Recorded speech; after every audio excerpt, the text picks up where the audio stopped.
inside and just hold and touch his hands, arms, legs, and feet. The door will slide shut shortly.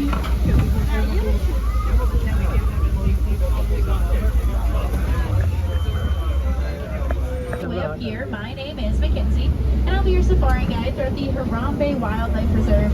Now, before we enter the reserve, I do have safety reminders for safety of you, me, and these animals. It is very important that everybody remains completely and fully seated at all times, keeping those hands, arms, legs, and feet inside the safari vehicle. Now, in just a moment, we will be entering these animals' homes. So, out of respect for these animals, I do ask that we just keep our voices to a minimum in order not to scare or spook any of these animals away, while also just being courteous to the other people inside of the truck. Alrighty, now we gotta be a little bit quieter because it looks like these animals are pretty close to the truck. Over on the left-hand side is the bongo, as well as the greater kudu. And over on the right-hand side, I am noticing the iconic okapi. Now this bongo is that more golden-colored animal. This bongo is also the largest forest-dwelling antelope, but they're still able to maneuver swiftly throughout the underbrush, and that's due to their shorter legs. They also lift their chins up and let those horns lay nicely against their neck so they can remain untangled while maneuvering. And that greater kudu. I am able to tell that it is a female greater kudu due to the fact that they do not have 6-foot long horns coming from their head, while the male kudus do. And that okapi might have looked like it was part zebra due to those striped legs, but they're actually more closely related to the giraffe.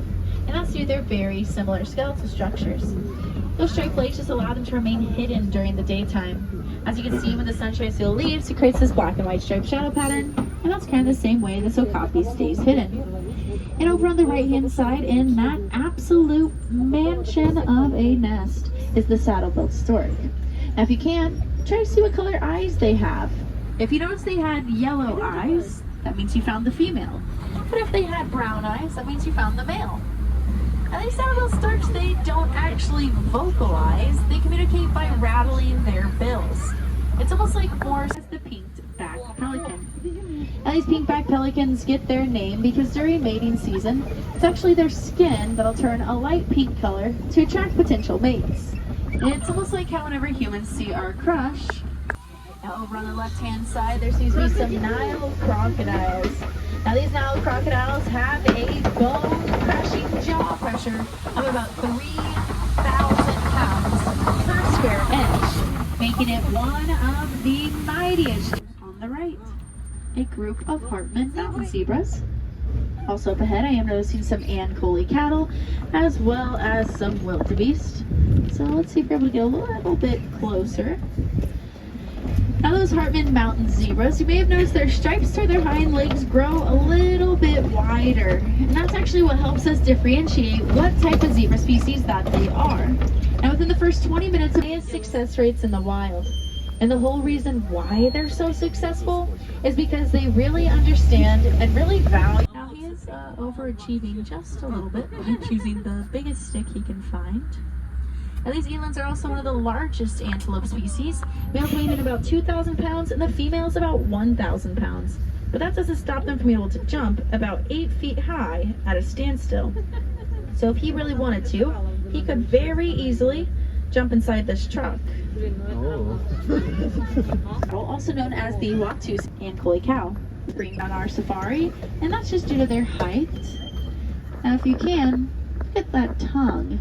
The tongue is a darkish bluish, blackish, purplish color, and it's called a prehensile tongue, which means to grab and grip.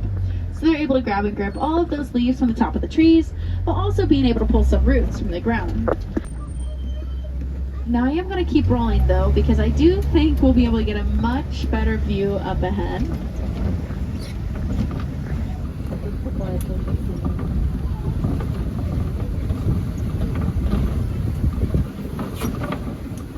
Well, it does look like this road is closed, but I promised a good view.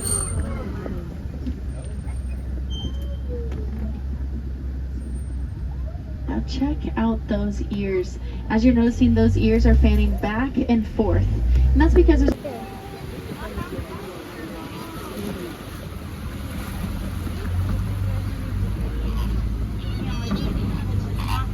Now around this corner are some great greater flamingos. Now, these greater flamingos are the lightest shade of pink of the flamingo family, and they're also what's known as a filter feeder, which means that they use their beaks to go back and forth throughout that water to capture up any brine shrimp or anything that is high in beta carotene. Now, this beta carotene is what gives them their pink coloration. Now, once fully grown, these flamingos will be about 5 to 9 pounds each, about 3 seconds. And they are built for that speed.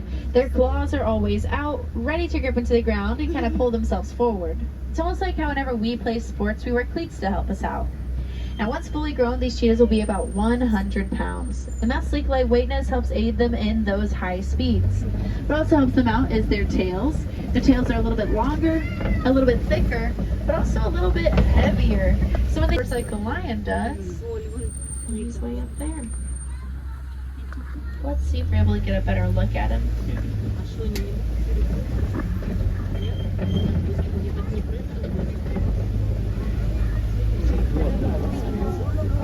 So they said like 20 hours, right?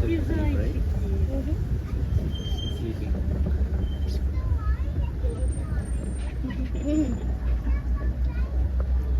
Now over on the left side are those lions. Now, those lions for about 16 to 20 hours a day will mostly be doing what you see them do now, just kind of relaxing.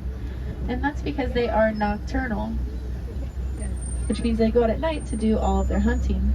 Now, their eyes are actually specialized to allow them to see about 6 times better in the dark than in the daytime.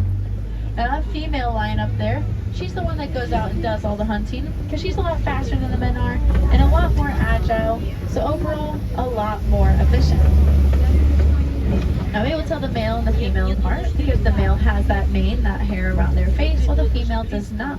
This is known as sexual dimorphism, whenever the males look different than the females, or vice versa. And they shimmer in the sunlight, not because they actually support the weight of a fully grown adult human on them without you have fun. They also produce a very sweet milk that the water.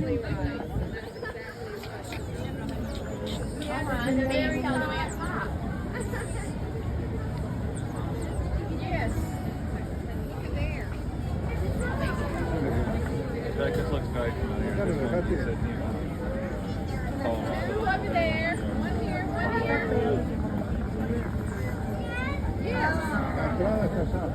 Vale.